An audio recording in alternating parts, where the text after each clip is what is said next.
മാന്യപ്രേക്ഷകർക്ക് നമസ്കാരം. നമ്മളിവിടെ കൊടുത്തിരിക്കുന്നത് നിങ്ങൾ കണ്ടില്ലേ, അഭിമാനത്തോടു കൂടി തന്നെ ഓരോ ഭാരതീയരും നോക്കി കാണേണ്ടത് തന്നെയാ നമ്മൾ ഈ കാണുന്നത്.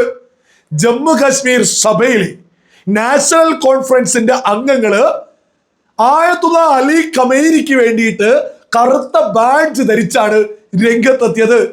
ഇവർക്ക് അനുകൂലമായിട്ട് കോൺഗ്രസിന്റെ അംഗങ്ങളും രംഗത്തിറങ്ങിയിട്ട് അലി ഖമേനിയുടെ പോസ്റ്റർ പൊക്കി പിടിക്കുക.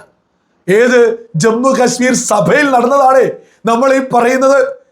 ആ പൊക്കി പിടിച്ചതിലെ ഒരു പോസ്റ്റർ BJP അംഗം പിടിച്ചു പറിച്ചെടുത്ത് കീറിയങ്ങ് എറിയുന്ന സുന്ദരമായ കാഴ്ചയാ നമ്മൾ ഈ കണ്ടിട്ടുള്ളത്. അല്ല, ഓരോ ആളുകളും ഒന്ന് ചിന്തിച്ചു നോക്കൂ.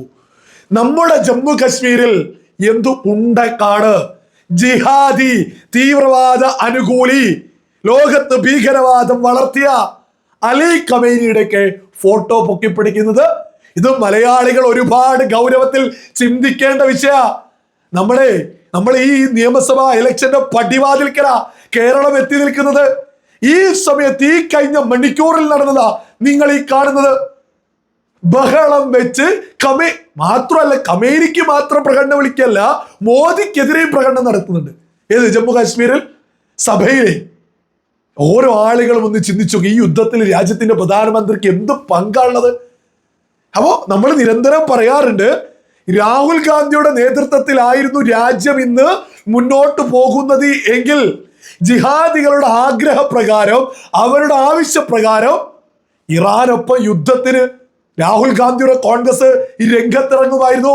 അതിലൂടെ രാജ്യം കുട്ടിച്ചോറാവുമായിരുന്നു. രാജ്യം നരേന്ദ്രമോദി ഭരിക്കുന്നത് കൊണ്ട് മാത്രമാണ് ലോകം യുദ്ധം കൊണ്ട് കൊടുമ്പിരി കൊള്ളുമ്പോഴും നമ്മളൊക്കെ സമാധാനത്തിൽ ഇവിടെ മുന്നോട്ട് പോകുന്നത്. മലയാളികൾക്ക് ഈ ജമ്മു കാശ്മീരിലെ വിഷയം കാണുമ്പോൾ ഒരുപാട് പഠിക്കാനുണ്ട്. നമ്മുടെ കേരളത്തില് നടക്കുന്ന നിയമസഭാ ഇലക്ഷനില് UDF ആരെയൊക്കെ പിന്തുണയും വാങ്ങിയിട്ടാ മത്സരത്തിന് ഇറങ്ങുന്നത്. ജമാഅത്തെ ഇസ്ലാമിയുടെ, അതായത് മതരാഷ്ട്രവാദം ഉന്നയിക്കുന്ന ജമാഅത്തെ ഇസ്ലാമിയുടെ വെൽഫെയർ പാർട്ടി ഈ പറയുന്ന UDF-നാ പിന്തുണ. ഈ SUP സ്ഥാനാർത്ഥിയോട് മഞ്ചേശ്വരത്ത് പിൻവാങ്ങാൻ UDF പറയുമ്പോ SUP പിൻവാങ്ങുന്ന ഒരു സാഹചര്യം നമ്മുടെ കേരളത്തിലുണ്ട്. അതായത് SUP-യും കോൺഗ്രസും മുസ്ലിം ലീഗും ഇവരൊക്കെ ഒരു ടീമാ. അപ്പുറത്ത് LDF എടുത്തു നോക്കിയാലോ, തീവ്രവാദിയായിട്ടുള്ള മഹ്ദരിയുടെ PDP LDF-നൊപ്പാ. അതായത് സകല ജിഹാദി തീവ്രവാദ അനുകൂല ജിഹാദികളൊക്കെ തന്നെ ഒരുമിച്ച് ഒറ്റക്കെട്ടായിട്ട് UDF-ഉം LDF എന്ന് പറയുന്നത്. ഇവര് നാളെ കേരളത്തില് ഇനി വരാൻ പോകുന്ന കാര്യങ്ങളാണ് നമ്മൾ മുന്നോട്ട് വെക്കുന്നത്. ഇവരൊക്കെ കേരള നിയമസഭയിലേക്ക് അധികാരത്തിൽ എത്തുമ്പോ നാളെ അലി ഖമേനിക്ക് വേണ്ടിയിട്ട് ജമ്മു കാശ്മീരിൽ നടന്നത് നമ്മുടെ കേരളത്തിന്റെ സഭയിലും കാണേണ്ടി വരും. ആ സമയത്തൊക്കെ നട്ടല് നിവർത്തിക്കൊണ്ട് അവർക്കെതിരെ സംസാരിക്കാൻ നമ്മൾ കണ്ട് അഭിമാനത്തോടു കൂടി ജമ്മു കാശ്മീർ സഭയിൽ പോലും ആ ഖമേനിയുടെ പോസ്റ്ററൊക്കെ വലിച്ചു കീറി BJP അംഗ രംഗത്തെത്തിയത്. ഈ രാജ്യത്തോട് കൂറുള്ള ഏതൊരാളും അത് തന്നെയാ ചെയ്യേണ്ടത്. അതുപോലെ നമ്മുടെ നിയമസഭയിലും ഖമേനിയൊക്കെ പൊക്കിപ്പിടിക്കുമ്പോ എതിർത്ത് സംസാരിക്കാൻ BJP അംഗങ്ങള് ഇല്ലെങ്കിൽ വലിയൊരു അപകടം നമ്മളൊക്കെ ഇങ്ങനെ പുറത്തു നിന്ന് നോക്കി കാണേണ്ടി വരും. ഇത് വലിയൊരു അപകടമാണ് വരാൻ പോകുന്നത് എന്ന് വെറുതെ പറയല്ല. കുറച്ച് ഉദാഹരണങ്ങൾ നമ്മുടെ സോഷ്യൽ മീഡിയയിൽ പച്ച മലയാളത്തില് ഇറാനൊക്കെ വേണ്ടി എന്തുമാതിരി വലിയ രീതിയിലാ പ്രചരണം നടക്കുന്നത്, എന്തുമാതിരി വലിയ രീതിയിൽ. ഇത് വലിയ ജിഹാദിസമാണ്. ഇറാനൊക്കെ പിന്തുണക്കുന്നത് അങ്ങേയറ്റത്തെ തീവ്രവാദ അനുകൂലികളാണ് എന്ന് പറയുന്നത് വെറുതെ അല്ല. ഞാനൊരു ഉദാഹരണം ഇവിടെ കൊടുക്കാം. പല രീതിയിലാണ് നമ്മുടെ കേരളത്തിൽ ഇറാൻ അനുകൂല പ്രചരണം നടന്നുകൊണ്ടിരിക്കുന്നത്. ഒരു പോസ്റ്ററാ, ഒരു ആഷിഖ് എന്ന് പറയുന്ന ഇൻസ്റ്റഗ്രാം പ്രൊഫൈലിൽ വന്നിട്ടുള്ള ഒരു പോസ്റ്ററാ, ഞാനൊന്ന് വായിച്ചു കേൾപ്പിക്കാം. അറബ് മുദ്രയുള്ള വഞ്ചന, ഇറാനെതിരായ യുദ്ധത്തിൽ പങ്കുചേരാൻ സൗദി അറേബ്യയും യുണൈറ്റഡ് അറബ് എമിറേറ്റുകളും നടപടികൾ സ്വീകരിച്ചു. പലസ്തീനിലെ പ്രതിരോധിക്കാൻ ഒരിക്കലും ഒരു യുദ്ധത്തിലും ചേർന്നിട്ടില്ല. അൽ അക്സയെ സംരക്ഷിക്കാൻ ഒരിക്കലും ഒരു യുദ്ധത്തിലും ചേർന്നിട്ടില്ല. ഗാസയിലെ വംശഹത്യ തടയാൻ ഒരിക്കലും ഒരു യുദ്ധത്തിലും ചേർന്നിട്ടില്ല. പക്ഷേ ഇറാനെതിരായ യുദ്ധത്തിൽ ചേരുകയാണ്. ഈ ജിഹാദിസത്തിന്റെ പീക്ക് ലെവലാണ് നമ്മുടെ കേരളത്തിൽ ഇപ്പൊ നടന്നുകൊണ്ടിരിക്കുന്നത്. അതായത് പുണ്യ മക്കയെ പരിപാലിച്ച് മുന്നോട്ട് പോകുന്ന സൗദി അറേബ്യക്ക് എതിരെ പോലും നമ്മുടെ കേരളത്തിൽ ജിഹാദികൾ രംഗത്തിറങ്ങി കഴിഞ്ഞു.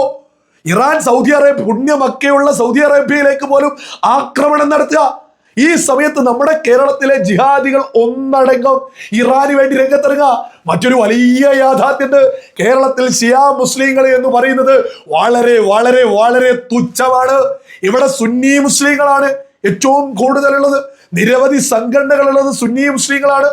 കേരളത്തിലെ പ്രധാനപ്പെട്ട 2 സംസ്ഥകൾ സുന്നി മുസ്ലിങ്ങളാണ്. എന്നിട്ടും കേരളത്തിൽ ഒരുപാട് ആളുകൾ ഇറാനൊക്കെ വേണ്ടി രംഗത്തുണ്ടെങ്കിൽ കേരളമൊക്കെ അപകടത്തിലേക്കാ. അത് വിശ്വാസമല്ല, വിശ്വാസം കടന്ന് തീവ്രവാദത്തിലേക്ക്, ഭീകരവാദ അനുകൂലികളായിട്ട് നമ്മുടെ കേരളത്തിലൊക്കെ ഒരുപാട് ആളുകൾ വളരുന്നുണ്ട്. എന്നിട്ട് ഇതിലൊക്കെ വരുന്ന പോസ്റ്ററുകളിലൊക്കെ വരുന്ന കമന്റും ഞാനൊന്ന് 1-2 ഉദാഹരണങ്ങൾ വെക്കാം. അതായത് സമ്പത്ത് മാത്രമേ ഉള്ളൂ, ബുദ്ധിയില്ല. ഒരു ഫർസാന എന്ന് പറഞ്ഞ ഒരു പ്രൊഫൈലാ, മുഖം പോലും ഇല്ലാത്ത ആളാ, മറച്ചു പിടിച്ച മുഖവുമായിട്ടാ. പക്ഷെ സമ്പത്ത് മാത്രമേ ഉള്ളൂ. അയാൾക്ക് സൗദി പുണ്യ മക്കയുള്ള സൗദി അറേബ്യയും അറബ് രാജ്യമായിട്ടുള്ള UAE ഒക്കെ പഠിപ്പിക്കുക, സമ്പത്ത് മാത്രമേ ഉള്ളൂ. എന്നിട്ട് ഇവര് ജോലിക്ക് പോയി അതേ സമ്പത്തുള്ള അവരുടെ ബുദ്ധിയാൽ വികസിച്ച രാജ്യങ്ങളിലേക്ക്. ഇതൊക്കെ അപകടത്തിലാണ് തിരിച്ചറിയേണ്ടത്. ഇതാണ് ജിഹാദിസത്തിന്റെ പീക്ക് ലെവൽ നമ്മുടെ കേരളത്തിലുണ്ട്.